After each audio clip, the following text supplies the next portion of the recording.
Hi friends, ಇವತ್ತು 2014ರಿಂದ 2023ರವರೆಗಿನ TET paper 1ಗೆ ಸಂಬಂಧಿಸಿದಂತಹ ಪ್ರತಿ ಪ್ರಶ್ನೆ ಪತ್ರಿಕೆಯಲ್ಲಿರುವಂತಹ ಗಣಿತ ವಿಷಯದ ಬ್ಲೂ ಪ್ರಿಂಟ್ ಅನ್ನು ನೋಡೋಣ. ಅಂದರೆ ಗಣಿತ ವಿಷಯ ಯಾವ್ಯಾವ ಅಧ್ಯಾಯಕ್ಕೆ ಎಷ್ಟೆಷ್ಟು ಅಂಕಗಳನ್ನು ಕೊಟ್ಟಿದ್ದಾರೆ ಅಂತ ನೋಡೋದು ಮುಖ್ಯ ಆಗ್ತದೆ. ನಾವು ಎಷ್ಟು ಓದ್ತೀವಿ ಅನ್ನೋದಕ್ಕಿಂತ ಯಾವ್ಯಾವ ಚಾಪ್ಟರ್ನಲ್ಲಿ ಎಷ್ಟೆಷ್ಟು ಪ್ರಶ್ನೆಗಳು ಬರಬಹುದು ಅಂತ ತಿಳಿದುಕೊಂಡು ಅದಕ್ಕೆ ತಕ್ಕಂತೆ ನಾವು ಅಧ್ಯಯನ ಮಾಡೋದು ಕೂಡ ಸೂಕ್ತ ಆಗ್ತದೆ. ಸೊ ಇಲ್ಲಿ 2014ರಿಂದ ಪ್ರಾರಂಭ ಆಗಿರುವಂತಹ ಒಂದು ಪ್ರಶ್ನೆ ಪತ್ರಿಕೆಯನ್ನು ನೋಡೋಣ. ಸೊ ಇಲ್ಲಿ 2014ರ ಬ್ಲೂ ಪ್ರಿಂಟ್ ಅನ್ನು ನೋಡೋದಾದ್ರೆ ಸೊ ಒಟ್ಟು ಚಾಪ್ಟರ್ ಸಂಖ್ಯೆ ಎಷ್ಟಾಗಿದಾವೆ ಅಂದ್ರೆ 9. ಅಂದ್ರೆ ಇಲ್ಲಿ 8 ಚಾಪ್ಟರ್ ಮೇಲೆ ಕೊಟ್ಟಿದ್ದಾರೆ. ಒಂದು ಬೋಧನಾಶಾಸ್ತ್ರ ಅಂತ ಹೇಳಿ. ಸೊ ಒಂದನೇದಾಗಿ ನೋಡು ಸಂಖ್ಯಾ ಪದ್ಧತಿ ಅಂತ ಕರಿತೀವಿ. ಆ ಸಂಖ್ಯಾ ಪದ್ಧತಿ ನಂಬರ್ ಸಿಸ್ಟಮ್ ಅಂತ ಹೇಳಿ. ಸೊ ಅದರ ಮೇಲೆ 5 ಪ್ರಶ್ನೆಗಳನ್ನು ಬಂದಿದ್ದಾವೆ. ನಂತರ ಕಾಲ ಮತ್ತು ದೂರ ಅಂತ ಹೇಳಿ ಸಮಯ ಮತ್ತು ಇಲ್ಲಿ 2 ಪ್ರಶ್ನೆಗಳು ಬಂದಿದ್ದಾವೆ. ಸರಾಸರಿ ಅಂತ ಹೇಳಿ ಎವರೇಜ್ ಇದಕ್ಕೆ ಸಂಬಂಧಿಸಿದಂತಹ ಪ್ರಶ್ನೆಗಳು 2 ಬಂದಿದ್ದಾವೆ. ನಂತರ ತ್ರಿಭುಜಗಳಿಗೆ ಸಂಬಂಧಿಸಿದಂತೆ ತ್ರಿಭುಜಗಳಾಗಿರ್ಬೋದು, ತ್ರಿಭುಜಗಳ ಪ್ರಮೇಯಗಳಾಗಿರ್ಬೋದು, ಅದಕ್ಕೆ ಸಂಬಂಧಿಸಿದಂತಹ 2 ಪ್ರಶ್ನೆಗಳು ಇಲ್ಲಿ ಬಂದಿದ್ದಾವೆ. ನಂತರ ಸಮಾಂತರ ಶ್ರೇಣಿಗಳಾಗಿರ್ಬೋದು, ಶ್ರೇಣಿಗೆ ಸಂಬಂಧಿಸಿದಂತಹ 1 ಪ್ರಶ್ನೆ ಬಂದಿದೆ. ಸಂಖ್ಯಾಶಾಸ್ತ್ರ ಸ್ಟ್ಯಾಟ್ಗೆ ಸಂಬಂಧಿಸಿದಂತಹ 1 ಪ್ರಶ್ನೆ ಬಂದಿದೆ. ಅನುಪಾತ ಸಮಾನುಪಾತಕ್ಕೆ ಸಂಬಂಧಿಸಿದಂತಹ 1 ಪ್ರಶ್ನೆ ಇಲ್ಲಿ ಬಂದಿದೆ. ನಂತರ ಬಿಟ್ಟು ಹೋದ ಸಂಖ್ಯೆಯನ್ನು ಪತ್ತೆ ಹಚ್ಚುವುದು ಅಂತ ಹೇಳಿ, ಅಂದ್ರೆ ಕೊಟ್ಟಿರುವಂತಹ ನಂಬರ್ನಲ್ಲಿ ಬಿಟ್ಟು ಹೋಗಿರುವಂತಹ ಸಂಖ್ಯೆಯನ್ನು ಗುರುತಿಸಿ ಅಂತ ಹೇಳಿ 1 ಪ್ರಶ್ನೆಯನ್ನು ಕೊಟ್ಟಿದ್ದಾರೆ. ಸೊ ಇವಿಷ್ಟು ಸೇರಿ ಏನಾಗ್ತವೆ ಅಂದ್ರೆ ಒಟ್ಟು 15 ಪ್ರಶ್ನೆಗಳು ಏನಾಗ್ತವೆ ಅಂದ್ರೆ ಸೊ ನಮ್ಮ ಸಿಲೆಬಸ್ಗೆ ಸಂಬಂಧಿಸಿದಂತಹ 15 ಪ್ರಶ್ನೆಗಳು ಇಲ್ಲಿ ಬರ್ತಾವೆ. ಇನ್ನ 15 ಪೆಡಗಾಗಿ ಅಂತ ಹೇಳಿ ಕರಿತೀವಿ. ಇಲ್ಲಿ ಪೆಡಗಾಗಿ ವಿಷಯಕ್ಕೆ ಸಂಬಂಧಿಸಿದಂತಹ ಬೋಧನಾಶಾಸ್ತ್ರಕ್ಕೆ ಸಂಬಂಧಿಸಿದಂತಹ 15 ಪ್ರಶ್ನೆಗಳು ಏನಾಗಿದ್ದಾವೆ ಸೊ ಕೇಳಿದ್ದಾರೆ. ಒಟ್ಟು 30 ಪ್ರಶ್ನೆಗಳನ್ನು ಏನಾಗಿದೆ 2014ರ ಪ್ರಶ್ನೆ ಪತ್ರಿಕೆಯಲ್ಲಿ ನಮಗೆ ದೊರೆತದೆ. ಇನ್ನು ಅದೇ ರೀತಿ 2015ರ ಪ್ರಶ್ನೆ ಪತ್ರಿಕೆಯನ್ನು ಕೂಡ ನಾವಿಲ್ಲಿ ಅವಲೋಕಿಸೋಣ. ಸೊ ಇದರಲ್ಲಿ ಕೂಡ ಪ್ರತಿ ಚಾಪ್ಟರ್ ವೈಸ್ ದಿಂದ ಬಂದಂತಹ ಸಂಖ್ಯೆಗಳನ್ನು ನೋಡೋಣ್ರಿ. ಸೊ ಇಲ್ಲಿ ಸೇಮ್ 2014ರಲ್ಲಿ ಬಂದ ಹಾಗೆ ಸಂಖ್ಯಾ ಪದ್ಧತಿ ನಂಬರ್ ಸಿಸ್ಟಮ್ ಅಂತ ನಾವೇನು ಕರಿತೀವಿ. ಸೊ ಅದರಲ್ಲಿ 3 ಪ್ರಶ್ನೆಗಳು ಈ ಸಲ ಏನಾಗಿದ್ದಾವೆ ಸೊ ಬಂದಿದ್ದಾವೆ. ನಂತರ ದಿಕ್ಕುಗಳಿಗೆ ಸಂಬಂಧಿಸಿದಂತಹ ಅದಕ್ಕೆ 1 ಪ್ರಶ್ನೆಯನ್ನು ಕೇಳಲಾಗಿದೆ. ನಂತರ ಸರಾಸರಿಗೆ ಸಂಬಂಧಿಸಿದಂತಹ ಅಂದ್ರೆ ಎವರೇಜ್ಗೆ ಸಂಬಂಧಿಸಿದಂತಹ 1 ಪ್ರಶ್ನೆ. ಇನ್ನ ತ್ರಿಭುಜಗಳು ಅಂತ ಹೇಳಿ 1 ಚಾಪ್ಟರ್ ಮೇಲೆ ಏನಾಗಿದೆ ಅಂದ್ರೆ 1 ಪ್ರಶ್ನೆಗಳನ್ನು ಕೇಳಿದ್ದಾರೆ.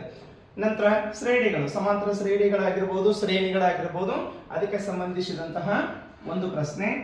ನಂತರ ಆಕೃತಿಗಳನ್ನು ಕೊಟ್ಟಿರುವಂತಹ ಆಕೃತಿಗಳನ್ನು ಅದು ತ್ರಿಭುಜ ಆಗಿರ್ಬೋದು, ಆಯತ ಆಗಿರ್ಬೋದು, ಅಥವಾ ಇನ್ನಿತರ ಯಾವುದೇ ಪ್ರಕಾರದ ಆಕೃತಿಗಳನ್ನು ಕೊಟ್ಟು ಇದರಲ್ಲಿ ಈ ಚಿತ್ರದಲ್ಲಿರುವಂತಹ ಆಕೃತಿಗಳ ಸಂಖ್ಯೆ ಎಷ್ಟು ಅಂತ ಹೇಳಿ ಸೊ ಕೇಳಬಹುದು. ಅದನ್ನು ಕೂಡ 1 ಪ್ರಶ್ನೆ ಇದೆ.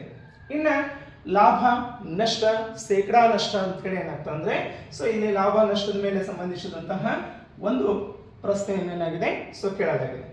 ನಂತರ ಇನ್ನು ಶೇಕಡಾ ಕ್ರಮವನ್ನು ಶೇಕಡಾಕ್ಕೆ ಸಂಬಂಧಿಸಿದಂತಹ ಶೇಕಡಾ ಕ್ರಮಕ್ಕೆ ಸಂಬಂಧಿಸಿದಂತಹ 1 ಪ್ರಶ್ನೆ ಇದೆ. ನಂತರ ಕರಣಿಗಳು ಅಂತೇಳಿ ಸ್ಕರ್ಟ್ಸ್ ಅಂತ ಹೇಳಿ ಕರಿತೀವಿ. ಸೊ ಅದರ ಮೇಲೂ ಕೂಡ 1 ಪ್ರಶ್ನೆಯನ್ನು ಕೇಳಲಾಗಿದೆ. ಇನ್ನ ಕ್ಷೇತ್ರ ಗಣಿತ ಅಂತ ಹೇಳಿ ಕರಿತೀವಿ. ಕ್ಷೇತ್ರ ಗಣಿತಕ್ಕೆ ಸಂಬಂಧಿಸಿದಂತಹ ಕ್ಷೇತ್ರಫಲ ಅಂತ ಹೇಳಿ ಸೊ ಅದಕ್ಕೆ ಸಂಬಂಧಿಸಿದಂತಹ 2 ಪ್ರಶ್ನೆಗಳನ್ನು ಇಲ್ಲಿ ಕೇಳಲಾಗಿದೆ. ಇನ್ನ ಅದೇ ರೀತಿ ಅನುಪಾತ ಸಮಾನುಪಾತ ವಿಲೋಮಪಾತಕ್ಕೆ ಸಂಬಂಧಿಸಿದಂತಹ 1 ಪ್ರಶ್ನೆ ಸೊ ಇಲ್ಲಿ ಕೇಳಲಾಗಿದೆ. ಇನ್ನು ಲಾಸ್ಟ್ ಇದಕ್ಕೆ ಸಂಬಂಧಿಸಿದ ರೀಸನಿಂಗ್ ಅಂದ್ರೆ ಮೆಂಟಲ್ ಎಬಿಲಿಟಿಗೆ ಸಂಬಂಧಿಸಿದಂತಹ 1 ಪ್ರಶ್ನೆ. ಅಲ್ಲಿ ಬಿಟ್ಟಿರುವಂತಹ ಸಂಖ್ಯೆ ಆಗಿರ್ಬೋದು ಅಥವಾ ಮುಂದಿನ ಸಂಖ್ಯೆಯನ್ನು ಕಂಡುಹಿಡಿಯುವಂತಾಗಿರ್ಬೋದು, ರೀಸನಿಂಗ್ ಸಂಬಂಧಿಸಿದಂತಹ ಅಲ್ಲಿ ಚಿತ್ರ ಆಗಿರ್ಬೋದು ಅಥವಾ ಸಂಖ್ಯೆಗಳಾಗಿರ್ಬೋದು, ಅದಕ್ಕೆ ಸಂಬಂಧಿಸಿದಂತಹ 1 ಪ್ರಶ್ನೆ. ಇನ್ನು ಕೊನೆಯದಾಗಿ ಬೋಧನಾಶಾಸ್ತ್ರ ಪೆಡಗಾಗಿ ಅಂತ ಕರಿತೀವಿ. ಸೊ ಇದು ಕೂಡ 15 ಅಂಕದ ಪ್ರಶ್ನೆಗಳು ಇಲ್ಲಿ ಬಂದಿದ್ದಾವೆ. ಹಾಗಾಗಿ ನಾವಿಲ್ಲಿ ಗಮನಿಸೋದಾದ್ರೆ ಅತಿ ಹೆಚ್ಚಿನ ಬಂದಿದ್ದು ಅಂತಂದ್ರೆ ಸಂಖ್ಯಾಶಾಸ್ತ್ರಕ್ಕೆ ಸಂಬಂಧಿಸಿದಂತ ನಂಬರ್ ಸಿಸ್ಟಮ್ ಅಂತ ಏನು ಕರಿತೀವಿ ಅದರಲ್ಲಿ. ನಂತರ ಕ್ಷೇತ್ರ ಗಣಿತದಲ್ಲಿ ಬಂದಿದೆ. ಆಸ್ ಇಟ್ ಈಸ್ ಏನಂತಂದ್ರೆ ಬೋಧನಾಶಾಸ್ತ್ರಕ್ಕೆ ಸಂಬಂಧಿಸಿದಂತ 15 ಪ್ರಶ್ನೆಗಳು ಇಲ್ಲಿ ಬಂದಿದ್ದಾವೆ. ಇನ್ನ ಮುಂದಿನ ಪ್ರಶ್ನೆ ಪತ್ರಿಕೆಯನ್ನು ನೋಡೋದಾದ್ರೆ ಅದರಲ್ಲಿ ಬೋಧನಾಶಾಸ್ತ್ರದ ಏನಾಗಿದೆ ಅಂದ್ರೆ ಕಡಿಮೆ ಆಗಿದೆ. ಅಂದ್ರೆ 15 ಪ್ರಶ್ನೆಗಳನ್ನು ಕೊಟ್ಟಿಲ್ಲ, ಸೊ ಕಡಿಮೆ ಪ್ರಶ್ನೆಗಳನ್ನು ಕೊಟ್ಟಿದ್ದಾರೆ. ಹಾಗಾಗಿ ಮುಂದಿನ ಪ್ರಶ್ನೆ ಪತ್ರಿಕೆಯನ್ನು ನೋಡೋದಕ್ಕಿಂತ ಮುಂಚಿತವಾಗಿ ಸೊ ಇದನ್ನು ನೀವೆಲ್ಲರೂ ಕೂಡ ಬರೆದುಕೊಂಡು ಪ್ರತಿ ಚಾಪ್ಟರ್ನಲ್ಲಿರುವಂತಹ ಎಷ್ಟು ಪ್ರಶ್ನೆಗಳು ಬಂದಿದ್ದಾವೆ ಅಂತ ಹೇಳಿ ತಾವೆಲ್ಲರೂ ಕೂಡ ಬರೆಯಿರಿ. ನೆಕ್ಸ್ಟ್ ಮುಂದಿನ ನೋಡೋಣ, ಮುಂದಿನ ಪ್ರಶ್ನೆ ಪತ್ರಿಕೆಯನ್ನು ನೋಡೋಣ.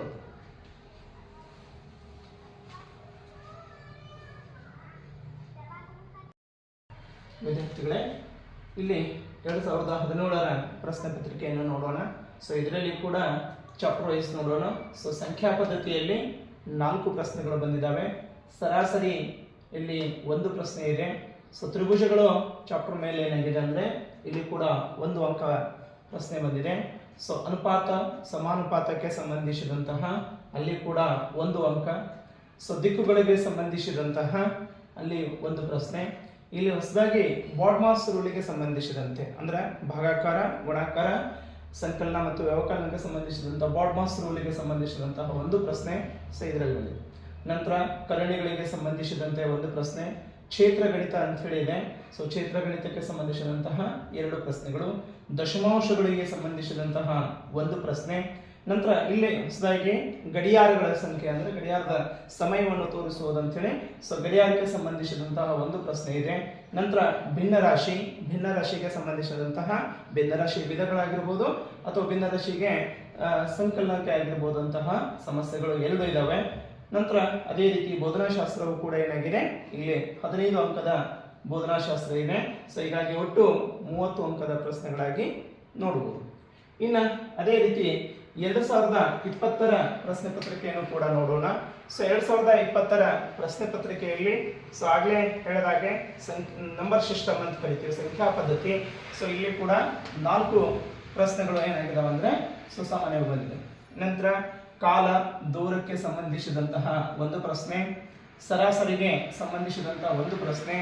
ಶ್ರೇಣಿಗಳು ಈ ಪಾಠಕ್ಕೆ ಸಂಬಂಧಿಸಿದಂತಹ 1 ಪ್ರಶ್ನೆ ಕೇಳಿದ್ದಾರೆ. ನಂತರ ಸ್ಟ್ಯಾಟಿಗೆ ಸಂಬಂಧಿಸಿದಂತಹ ಅತಿ ಹೆಚ್ಚು ಪ್ರಶ್ನೆಗಳನ್ನು ಕೇಳಿದ್ದು ಈ ಪ್ರಶ್ನೆ ಪತ್ರಿಕೆಯಲ್ಲಿ ಅಂದ್ರೆ ಸಂಖ್ಯಾಶಾಸ್ತ್ರಕ್ಕೆ ಸಂಬಂಧಿಸಿದ. ಇನ್ನು ಅನುಪಾತ ಸಮಾನುಪಾತಕ್ಕೆ ಸಂಬಂಧಿಸಿದಂತಹ ಇಲ್ಲಿ ಕೂಡ ಅತಿ ಹೆಚ್ಚಿನ ಪ್ರಶ್ನೆಗಳನ್ನು ಕೇಳಲಾಗಿದೆ. ಸೊ 4 ಪ್ರಶ್ನೆಗಳನ್ನು ಕೇಳಿದ್ದಾರೆ. ನಂತರ ಇನ್ನು ಶೇಕಡಾ ಕ್ರಮಕ್ಕೆ ಸಂಬಂಧಿಸಿದಂತಹ ಇಲ್ಲಿ 1 ಪ್ರಶ್ನೆಯನ್ನು ಕೇಳಲಾಗಿದೆ. ನಂತರ ಅದೇ ರೀತಿ ಕರಣಿಗಳು ಕೂಡ 1 ಪ್ರಶ್ನೆ. ಕ್ಷೇತ್ರ ಗಣಿತಕ್ಕೆ ಸಂಬಂಧಿಸಿದಂತಹ 1 ಪ್ರಶ್ನೆ. ನಂತರ ತ್ರಿಭುಜಗಳಿಗೆ ಸಂಬಂಧಿಸಿದಂತಹ ತ್ರಿಭುಜಗಳು ಅದಕ್ಕೆ ಸಂಬಂಧಿಸಿದಂತಹ 1 ಪ್ರಶ್ನೆ. ನಂತರ ಇಲ್ಲಿ ಗಮನಿಸಬಹುದು ಭಿನ್ನ ರಾಶಿಗೆ ಸಂಬಂಧಿಸಿದಂತಹ 3 ಪ್ರಶ್ನೆಗಳನ್ನು ಇಲ್ಲಿ ಕೇಳಿದ್ದಾರೆ. ಇಲ್ಲಿ 2017ರಲ್ಲಿ ಭಿನ್ನ ರಾಶಿಗೆ ಸಂಬಂಧಿಸಿದಂತಹ 2 ಪ್ರಶ್ನೆಗಳನ್ನು ಇಲ್ಲಿ ಕೇಳಿದ್ರು. ಸೊ ಇಲ್ಲಿ 3 ಪ್ರಶ್ನೆಗಳನ್ನು ಕೇಳಿದ್ದಾರೆ. ಅಂದ್ರೆ 1 ಇಯರ್ದಿಂದ ಇನ್ನೊಂದು ಇಯರ್ಗೆ ಕೇಳಿರುವಂತಹ ಚಾಪ್ಟರ್ ವೈಸ್ ಪ್ರಶ್ನೆಗಳನ್ನು ಕೂಡ ಇಲ್ಲಿ ನಾವು ಗಮನಿಸಬೇಕು.